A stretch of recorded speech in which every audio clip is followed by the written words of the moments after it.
I see people debate a lot what's better to stream on YouTube or Twitch, and it's a question I get asked a lot because I'm like Constantine, the man who walks between worlds here, because I stream on both YouTube and Twitch at the same time. I multi-stream. I am the future. I'm the chimera. There's pros and cons to each platform, but if you do both of them at the same time, you create the perfect stew. It's the chemical X to streaming. I have said since switching to multi-streaming, every single person should be multi-streaming. Contracts don't exist anymore except for on Kick, and even that I think is gone. There are no Twitch contracts. There are no YouTube contracts. They've gone extinct like the saber-toothed tiger. You know, like they have wiped their ass with contracts to creators. So I think you are making a big mistake if you just marry yourself to one of those platforms instead of just doing both. Because you can. When people talk about this subject, they only give like the basic rundown, like the nutsack summary of pros and cons. I haven't seen anyone really go over numbers. I'm going to go over numbers. And I really think that the numbers here tell a very complete story of why multi-streaming should be the norm for streamers. It's in their best interest, and for viewers too, because then viewers have a choice on, do they want to watch it on Twitch where they're going to have a much more interactive chat experience, or do they want to watch it on YouTube where they don't care about the chat experience because it's a lot more dog shitty there. It's basically non-existent chat culture on YouTube streaming, but the playback is a lot smoother, a lot higher quality, and you can rewind it, which is a nice quality of life change. Also, it's a lot better on mobile. Twitch on mobile has been a fucking disaster for me for as long as I've tried to watch Twitch on my phone. Also, the ads on Twitch, they're getting outrageous. YouTube streaming doesn't have nearly as many ads, which is a nice breath of fresh air. Like, there are real pros and cons to both, but these are just the basics. And these talking points have been worn out more than my bussy after eating anything with spice in it. So I'm not just going to be baby bird vomiting the same talking points you've heard a million times. Instead, I want to show you the numbers. I want to bring up my biggest, most profitable stream I ever did on Twitch and then break it down a little bit. It was in 2022 when Moist Esports won the Rocket League Major, the Spring Major. Still one of the best moments I've ever had streaming. I peaked at 75,000 live viewers. It was a very long stream that I did, and it took home 11.7K for that whole stream. Roughly 2,000 subs, but most of it came through ads, and most of those subs were primes. Subbing on Twitch is far more common than members joining on YouTube. Membership on YouTube is the equivalent of a Twitch sub, where someone on YouTube pays $1. So like a tier 1 sub on YouTube for my channel is $1. On Twitch the minimum's $5, but it's the same concept. You pay money and it's a subscription basically. And that is so much more common on Twitch. So 2,000 subs on that Twitch stream is more than I've ever got through a YouTube live stream by a large margin.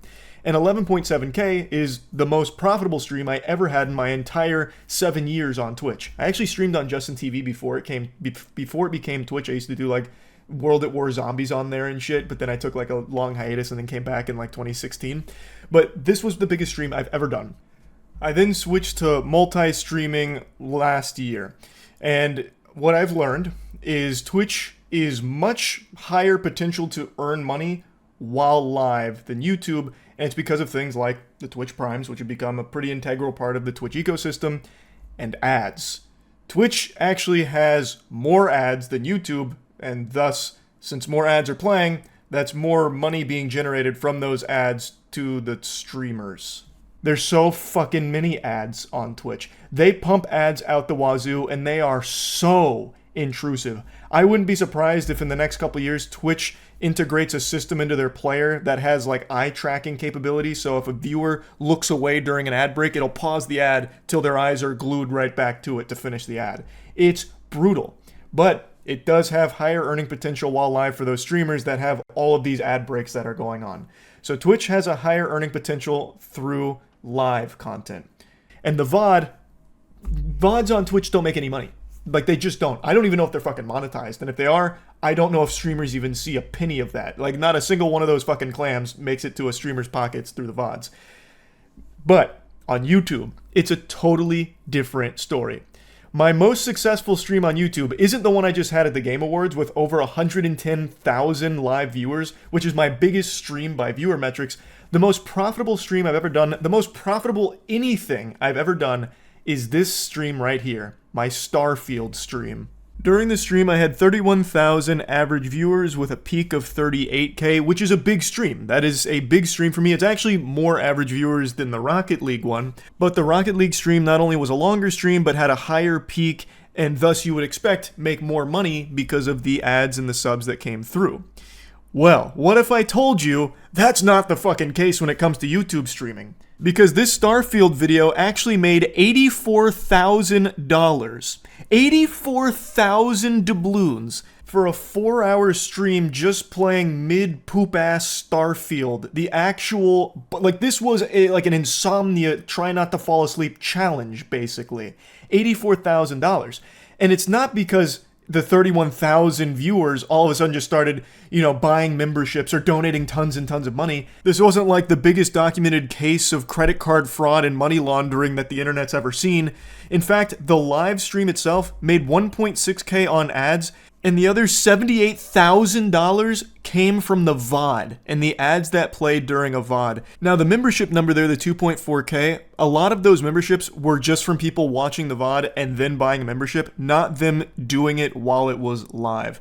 Also, the supers and gifts, I'm pretty sure that is live. So you can add the 1.6K plus the 1.6K on the supers, so the 1.6K from the live ads plus the super chats. And let's just go ahead and be generous and say, like, the live stream, while it was live, made 4K. The other $80,000 came from the VOD. This isn't some, like, rare mutation here, like a fucking X-Men of analytics. This isn't some fringe outlier isolated case. This is the way that YouTube streaming is optimized. YouTube streaming is kind of just an afterthought for the platform.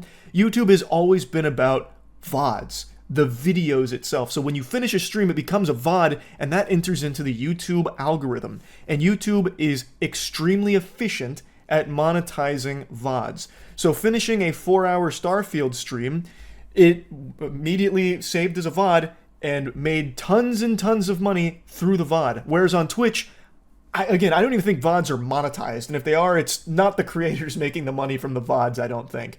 YouTube is a totally different story. You don't make as much money while you are live from people buying memberships or donating money or anything like that. And their ads aren't that frequent on YouTube live streams, thank heavens. But what you miss in live revenue, you make up for with VOD revenue 10 times over. What I showed you with the Rocket League stream was my biggest, most profitable Twitch stream I ever did. So even when I was a daily streamer for like 6 to 8 hours a day for years, averaging between 10 to 20,000 viewers, fluctuating, I would usually be making between 4 to 6K a day. And that was like the norm, with the occasional peak going up to like 8 or 9, and then that being the biggest at over 11. But right now, my viewership combined on YouTube and Twitch is higher than it ever was on just Twitch. On YouTube, I average between 10 to 12K a stream, and on Twitch, it's between like 5 and 6K. It really just kind of depends on what I'm doing at the time.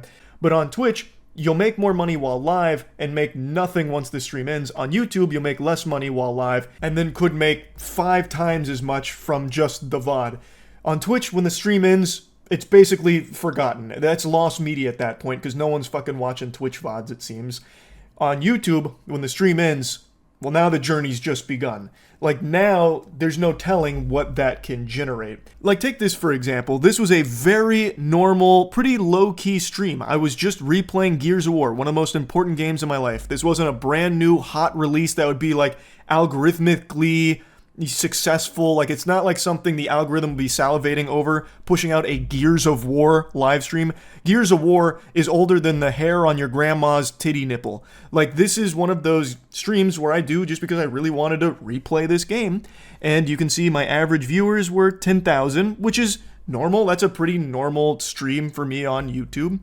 But the VOD now has 1.6 million views and has made over $20,000. And of course I was multi-streaming, so I can pull the Twitch data as well here. This exact same stream made $1,400 on Twitch. The difference is substantial. Now you can see again here in the data, the live revenue, 802 while live here, plus again, memberships and supers aren't really indicative to what was live because some of those could have been from people watching the VOD and it calculates here post-VOD. But regardless, you can see that the live revenue was less on YouTube than it was Twitch, but the overall revenue is substantially higher on YouTube because of the VODs, which is something Twitch just doesn't really have, which is why I think you should just do both.